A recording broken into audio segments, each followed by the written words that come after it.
On prend les directions de New Delhi, où nous attend notre correspondante, c'est Angélique Forget, bien sûr. Angélique, vous nous emmenez en reportage dans le sud du pays à la rencontre d'éléphants. Bonjour.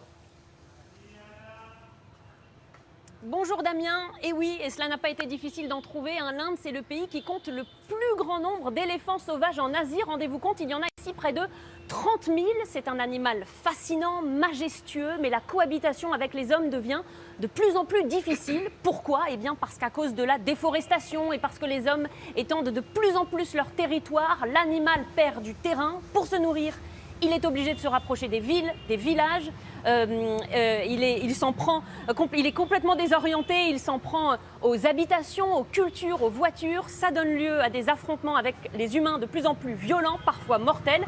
Regardez ce reportage d'Abhijit Pandey et Marie Boyer. C'est une scène devenue fréquente dans les campagnes indiennes. Des hommes menacés par un éléphant. Ces motards ont eu de la chance. Le face-à-face n'a duré que quelques secondes. Mais dans ce champ, cet homme ne survivra pas à l'attaque. En Inde, les conflits entre les hommes et les éléphants font régulièrement la une de l'actualité. Il y a 2 ans, dans l'est du pays, cette femme a été attaquée alors qu'elle cueillait des fleurs dans son jardin. Quand je l'ai vu, j'ai commencé à courir, mais je suis tombée. Il m'a soulevée avec ses défenses et j'ai perdu connaissance. Hospitalisé pendant plusieurs mois, son corps porte encore les marques de l'attaque. J'ai été blessée ici par la défense de l'éléphant.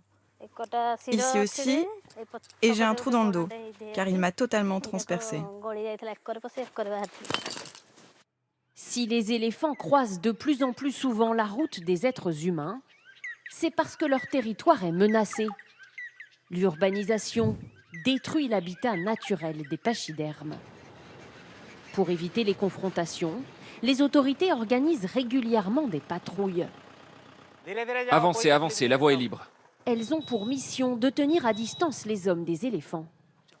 Là, un éléphant, regardez. Ce soir-là, ils s'assurent qu'aucun habitant ne s'approchera de l'animal.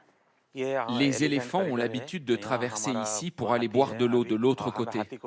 Donc nous, on reste là pour assurer leur sécurité et qu'ils puissent traverser tranquillement. Ces 3 dernières années, 1400 personnes sont mortes en Inde, tuées par des pachydermes. Angélique, 1400 décès à cause d'éléphants. Ah, c'est vrai que c'est beaucoup, en effet.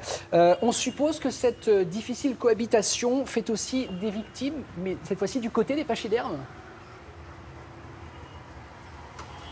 Et oui, parce que ce conflit, il est préoccupant pour les hommes, mais pour les femmes, mais aussi pour l'animal, parce qu'en se rapprochant des villes, il arrive que des éléphants décèdent. La plupart du temps, ils sont écrasés par des trains ou électrocutés par des lignes à haute tension.